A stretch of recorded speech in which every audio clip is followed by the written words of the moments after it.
Hello again, quick lesson on people in tea. Now this is relevant for in teacups themselves, Karin Dalton Smith's tea coins, cards, and any charm readings that you would do as well. So the three key players are the man, the woman, and the child. Now if you're not reading for a child, or there's no child in the situation in your reading, then you can look at this as being childish. Don't be childish. Don't act foolish. Things that are small, things of that nature. But in terms of like characteristics, it would be don't be childish, whining, complaining, excuse me, things like impatient. Think of all those childlike qualities that you had and relate it back to the question. In a positive manner, a child would be creative, joyful, exuberant, or excited to do small things, into the play, falling down the hole, kind of like when you fall into a YouTube hole. Allow yourself to get caught up in the moment, basically. So with child, I think the key word here would be excitement or creativity.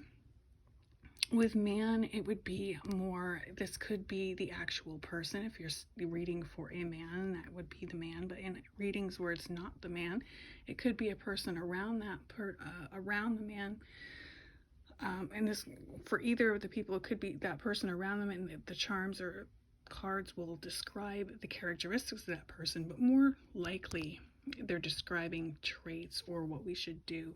So with men, it's more assertive or aggressive. So needing to act assertively and take control or power over one's destiny or one's life, one's decisions, creating boundaries, stability, etc. Going things assertively but not aggressively. The negative connotation here would be going too aggressively. And with women, don't let the Alice Queen set you off.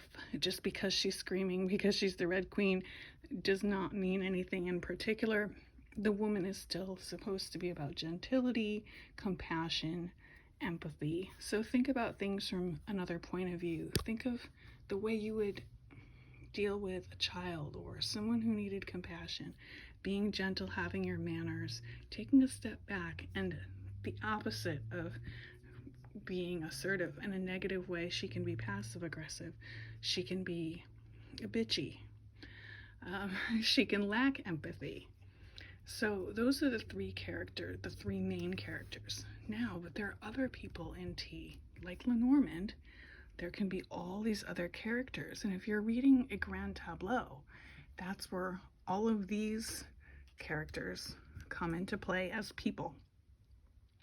Now this is generally for larger readings, and then you would also use this as a layer in a smaller reading if it fit the context. So all these characters, who are they? Up here we have a tree for family. The mice represent the people around us in traffic. So people around us in traffic in cars, our co-workers, especially in factories, things like that. People in groups, crowds. This is our social circle in general as a whole, the teacups. The butterfly would symbol our acquaintances, or people that we know in passing but not know well. The heart could be our boyfriend, girlfriend, romantic interest. The ring would be your actual married significant other.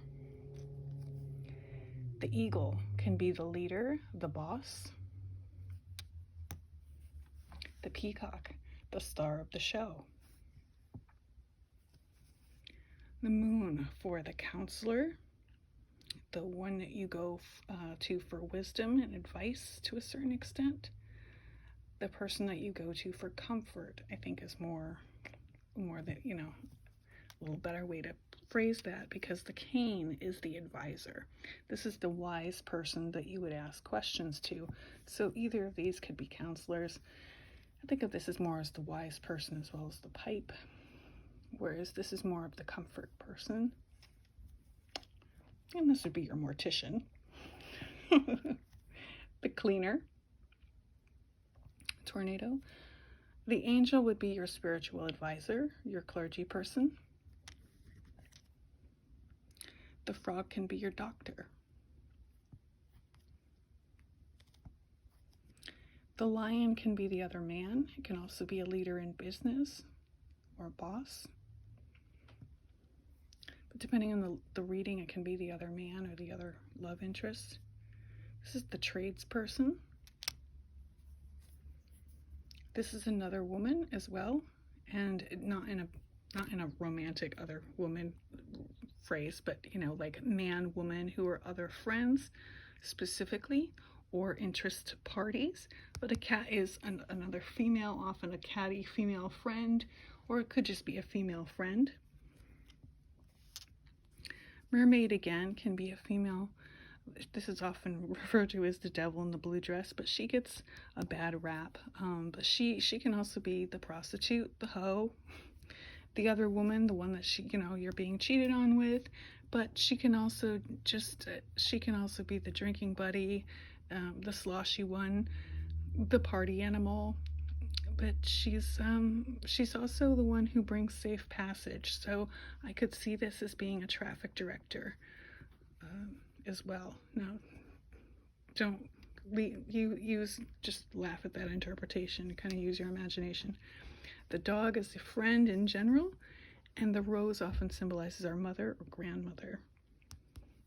And those are the people in tea. Hope you enjoyed. Thanks. See you again next time. Bye.